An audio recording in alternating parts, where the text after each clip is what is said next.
Hey, welcome back to my channel. Today, we'll be discussing Angel Buddy by MasterGin. Before we get started, there will be spoilers, so if you don't be spoiling this manhwa, go ahead and click off now. No worries, I'll catch you next time. For those of you left behind, let's go over some content warnings. There may be references to suicide, self-harm, bullying, and death, as these things do appear in the manhwa. But if that's not good with you, let's go ahead and get started.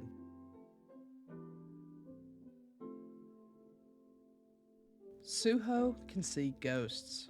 Unfortunately, he's one of the few who can, and as a result, all manner of creatures that go bump in the night show up to bug him. Since he's the only one who can see them, he's a social pariah among his classmates. However, it becomes even harder to look normal when an angel named Taker appears before him. Angels can see souls, and Suho happens to have an extremely powerful soul. Naturally, Taker would love to harvest Suho's soul, but Taker's days of soul harvesting are over, and now he wants nothing more than to sate his curiosities and live among humans. Unwilling to let anyone else have Suho's soul, Taker makes him an offer. Let me be your bodyguard. Taker will help keep the ghosts at bay, and in exchange, Taker gets to hang around Suho. While this is all fine and dandy at first, Suho's soul begins to attract more than just ghosts. Angels and demigods alike are drawn to Suho, so it's more important than ever for Taker to stick around. Over time though, Taker's curiosity grows into something much stronger, and even Suho finds himself drawn to Taker. What could grow between an angel and a human?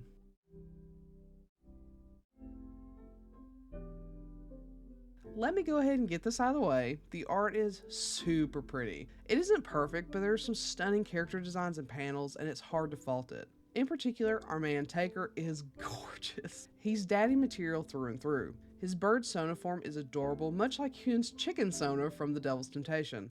I love a hot top with a precious second form. However, the story is all over the place, which isn't all that surprising since it deals with time travel and a supernatural world that hasn't really been fleshed out. However, I actually think the time travel is probably the most interesting and well executed part of all this.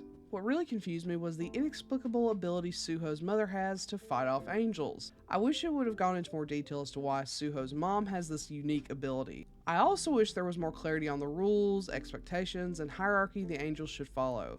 It seems like some angels just arbitrarily show up and do things that are against the rules, but then we have Taker who consistently seems to go against the rules of angels without any actual intervention. I know Taker isn't a regular angel because he lost his blacklist, but surely he would have some other tasks given to him. What does an angel do without a blacklist? I feel like more world building was needed here to help clarify some of those finer details. Even with that consideration though, I absolutely love Suho and Taker's relationship. I love the whole curious, ignorant non-human who latches onto and eventually falls in love with a human scenario. It makes the gradual change from cold angel to loving partner that much sweeter and more meaningful. But then when Suho officially gets placed on the blacklist and begins to deteriorate, seeing Taker become a caregiver for Suho is heartrending. It was so lovely and sweet, but so painful because inevitably Suho will die and Taker can't do anything about it. That was probably the most substantial arc of the entire series. It was painful but equally beautiful, and this section leads to the time travel bit, which I felt was super well executed. It was pretty quick, which I think played into why it went so well. There wasn't a lot of over-explaining or trying to be clever with a ton of flashbacks. It was very clean, and I love that we get that really sad arc ultimately resolved so cleanly. Finally, I need to discuss whether this is explicit or not.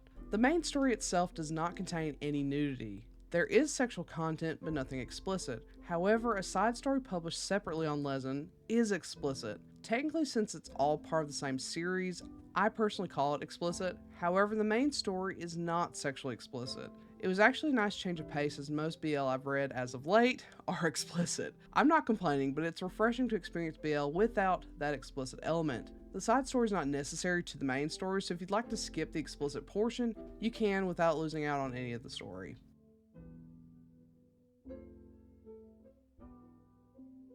With all that being said, this is a solid BL manhwa. It holds a very special place in my heart, primarily due to that painful scene of Suho growing weaker and weaker, all while Taker can do nothing but watch. I'm a sucker for sad stories, and this definitely strikes a chord. However, the sad bit is only a tiny part of an overall wholesome story filled with lovey-dovey goodness, and just a touch of sexy stuff. I highly recommend it. So, have you read Angel Buddy? If so, what do you think? Do you agree with my assessment? Do you not? Let me know in comment below. Otherwise, I'll catch you next time. Bye!